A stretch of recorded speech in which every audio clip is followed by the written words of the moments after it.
Hello, Mrs. Moore. For the creative writing section, I picked the interview of Lady Macbeth on my imaginary show, The Best in the World, the Owen Guilford Show.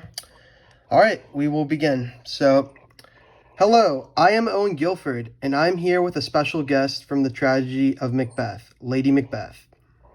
Thank you so much for having me, Owen Gilbert. I'm honored to be on the show. Shall we begin? We shall begin.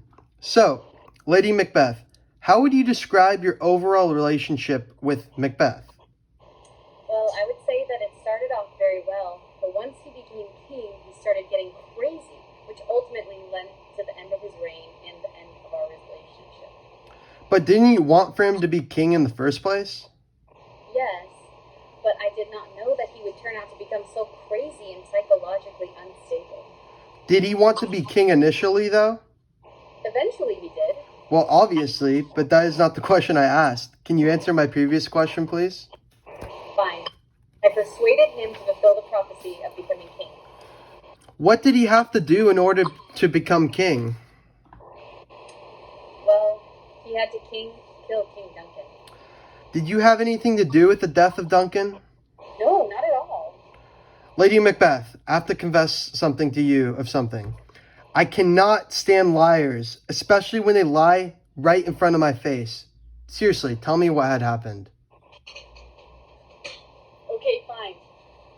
So I planned the plot to kill Duncan, and I was planning on killing him, but right when I was about to, I couldn't because he reminded me of my own father. So I told Macbeth to kill Duncan instead of me, and he did that. So why did you force Macbeth to kill Duncan? Because I wanted for him to fulfill the prophecy and become king. So after Macbeth killed Duncan, how did he feel? Well, he immediately regretted his decision and was becoming a drama queen.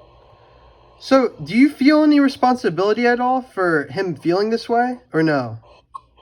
If you want to hear the truth, then I did not care. But if you want me to tell you what you want to hear, I cared so deeply. Why so? Because people die all of the time, and that's the process of life.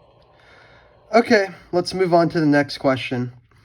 So, how did you know that killing Duncan was what Macbeth was supposed to do in order to become king and fulfill his prophecy? Also, following what I just asked, how did you know that it could not have been a tragic event that caused Duncan to die, like through a sickness, fight, or disease? Why did Duncan have to be murdered? Honestly, I don't know. Can we just move on to the next question? Okay, then, moving on. Do you take any responsibility for the death of Macbeth, Banquo, and Duncan? Absolutely not. Okay, let me ask you another question then. What was Macbeth's personality like before becoming a king? Well, he was an honorable nobleman, but he was very indecisive with his decisions. So, what was his personality like during his reign as king? He became angry, he was ruthless, crazy, and honestly, he was overall evil. Okay, what event in his life do you think caused for him to go from that honorable nobleman into a murderous king? Him killing King Duncan. Okay, and how did he do so, and what motive did he have? He did it with a knife, and he did so because of my plot, and I told him to do it. Okay, let me ask you the question again then. Do you feel any responsibility for the deaths of Banquo, Duncan, and Macbeth himself? Because it sounds to me that your manipulation of him having to kill Duncan in order to become king was the beginning of what caused for him to transform from an honorable nobleman for his country into a treacherous traitor. Well, when you put it that way, I guess. So then what was your motive in basically forcing Macbeth against his will to become king and even having to kill King Duncan as a result?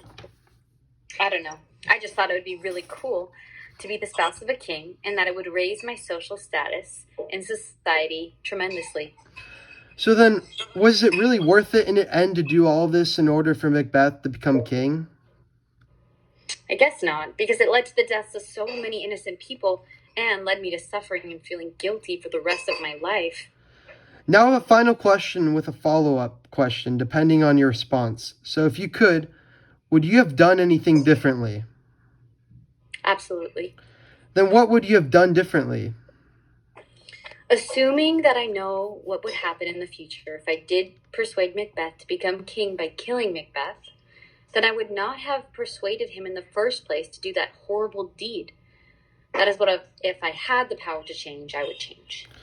Okay, last question, I promise. I know I already said last question, but I have to ask this. Who would you say is a worse person, you or Macbeth, and why? What a question. Well, initially, I thought that I was worse because I basically forced Macbeth against his own will to kill his own friend, which obviously messed with him psychologically throughout the rest of the play. But I think once he became crazy and killed Banquo, then that was the event that made him worse than I was. So overall, I think Macbeth ended up being worse than me. But initially, to be honest, I probably was the worst character. But I would argue that you are the worst character because you caused Macbeth to become the worst. In other words, if you would not have persuaded him to do the evil deed, none of what else happened in the future of the play would have happened in the first place. Well, we can agree to disagree, but I have to go now. Thank you for having me.